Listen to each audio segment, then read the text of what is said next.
और चलिए रुक करते हैं लोकसभा और राज्यसभा सदन, जहां पर कार्यवाही शुरू हो गई है। Question number 321। माननीय मंत्री महोदय, सभापटल पर रख दिया गया। माननीय सदस्य, सर, ये ग्रामीण क्षेत्र चाहता है कि एसआईआर पे चर्चा होना चाहिए, इसीलिए एसआईआर पे चर्चा होना जरूरी है। एसआईआर पे पहले एसआईआर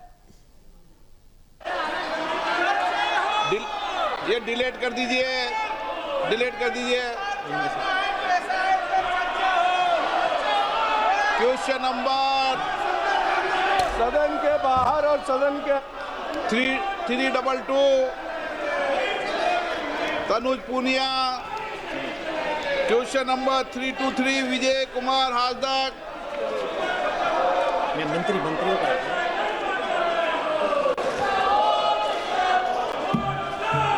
323 चलो 324 कृषि मंत्री जी। अध्यक्ष महोदय, हाँ बोलो जल्दी। सदन के पटल पर रख दिया गया है। 325 डॉक्टर थोल तिरुमलम। माननीय मंत्री पटल पर रख दिया गया है। 326 Shri Manoj Tiwari. Sir, a statement is laid on the table of the House. आपने मुझे अपना प्रश्न पूछने का समय दिया। माननीय मंत्री जी ने अपने उत्तर में बताया है कि इस योजना का कार्यान्वयन दिल्ली में नहीं किया जा रहा है। मैं माननीय मंत्री से जानना चाहता हूं कि क्या दिल्ली के लिए PMYG के अतिरिक्त कोई विशेष प्रधानमंत्री शहरी ग्रामीण आवास जैसा पायलट प्रोजेक्ट शुरू करने की योजना है, जिससे ग्रामीण क्षेत्र के लाभार्थियों को भी मौका मिल सके। मैं मंत्री जी के सवाल बहुत विस्तृत रूप से आए हैं और उससे मैं बहुत संतुष्ट भी हूं, मगर मेरा सिर्फ इतना कहना है सर कि प्रधानमंत्री आवास योजना ग्रामीण के अंतर्गत पात्र परिवारों को मकान हेतु 1,20,000 का अनुदान और 17,000 का कर्ज मात्र 3% ब्याज पे दिया जाता है।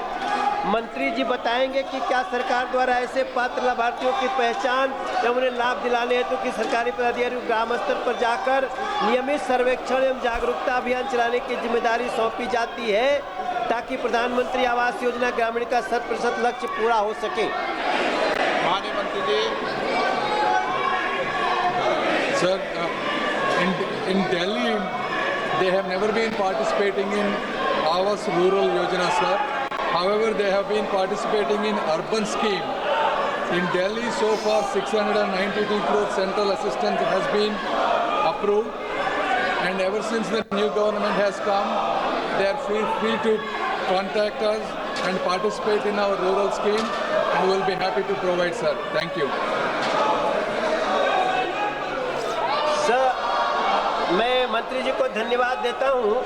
एक मेरा पूरक प्रश्न है कि मैं माननीय मंत्री से जानना चाहता हूं कि प्रधानमंत्री आवास योजना के अंतर्गत किन किन राज्यों अथवा केंद्र शासित प्रदेशों में अब तक निर्धारित लक्ष्य पूर्ण नहीं हो पाए हैं, और ये निर्धारित लक्ष्य कब तक पूरे हो सकेंगे तथा लक्ष्यों की प्राप्ति में विलंब के कारण क्या रहे हैं।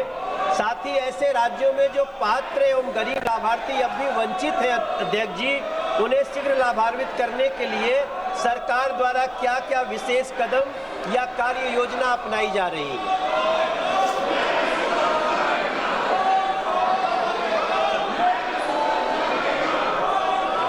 Sir, the government of India, ever since Modi ji has taken the seat, we went systematically for allocating houses for the entire rural community who deserve it, sir.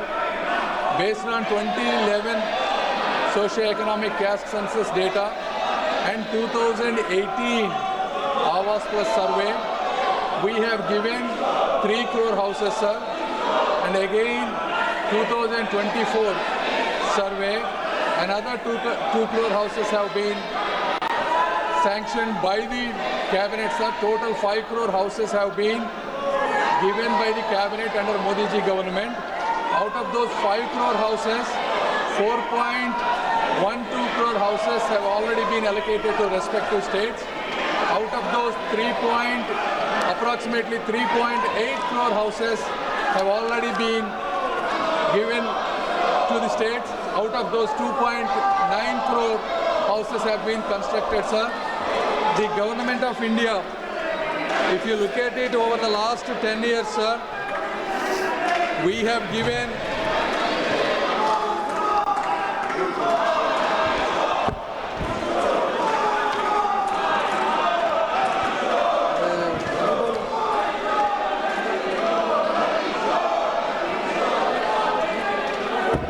Sir, over the last 10 years, the central share released was 2.71 lakh crore, sir, compared to 2013 and 14, the 10 years of UPA government, only 66,000 crores was given, sir.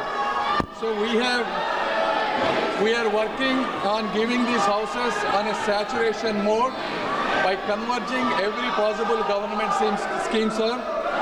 The 2024 Awa survey has two unique features, sir. Number one, it has eKYC, sir. This is anybody can stand in their land and take a photograph, and this based on this photograph, complete Aadhaar authentication, eKYC authentication, self-registration is possible, sir. This is the first time in India that no eligible candidate has been withheld of a deserving house, sir. Anybody, it doesn't have to be the state governments. An individual can self-register, and we have plenty of houses to be given. So I request all the states and officials to take self-registration and survey and participate, sir. And we're happy to give as many houses as possible, sir. Thank you. Shri धैर्यशील संभाजीराव राणे,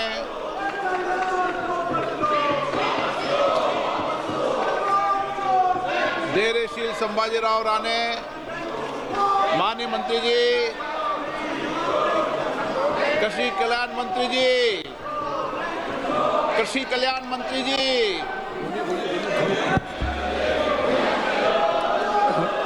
माननीय अध्यक्ष महोदय, जो माननीय अध्यक्ष महोदय जी, मैं आपकी अनुमति से आज की लोकसभा की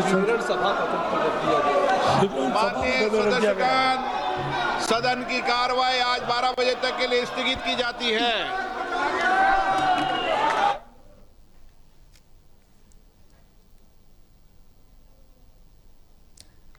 तो लोकसभा की कार्यवाही 12 बजे तक के लिए स्थगित कर दी गई है। देखिए, लोकसभा की कार्यवाही शुरू होते ही हंगामे के भेंट चढ़ गई। जिस तरीके से विपक्ष जो है हंगामे कर रहा था, उसके बाद अब कार्यवाही को 12 बजे तक के लिए स्थगित कर दी गई है।